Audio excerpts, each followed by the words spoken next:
2007 সালে এবং 2014 সালে অবসরে যাওয়া বিএনপি বর্তমান 5ই আগস্টের পরে বিএনপির মাথা ব্যথা হয়ে দাঁড়িয়েছে।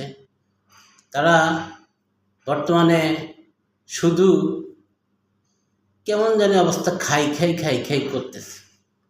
এই খাই অবস্থা বিএনপির গত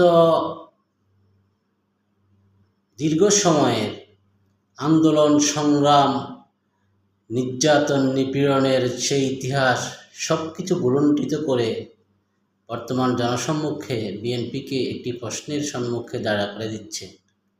কিন্তু বিএনপির বর্তমান নেতৃত্ব এটাকে সম্পূর্ণভাবে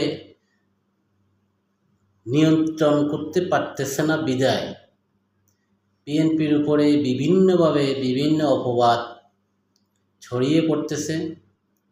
আর যারাই অবসরপ্রাপ্ত বিএনপি তারা তো দলের প্রতি যেই মায়া যে দরদ থাকা উচিত ছিল সেটা তাদের নেই। কারণ গত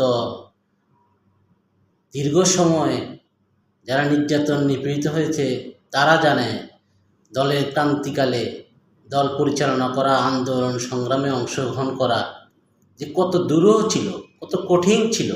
এই কঠিন দুরূহ বাস্তবতা অতিক্রম করে যারা আজ বিএনপিতে আছে তারা আজ বিএনপিতে অনেকাংশে কোণঠাসা হয়ে পড়তেছে সেই অবসরপ্রাপ্ত বিএনপিদের দাপটের কাছে।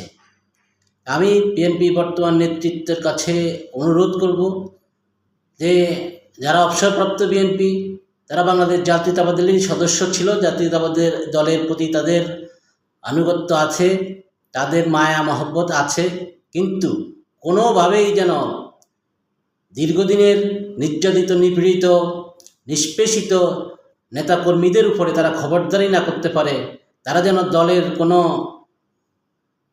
দুর্নাম সৃষ্টি না করতে পারে সেই দৃষ্টি রাখবেন বর্তমান নেতৃত্ব।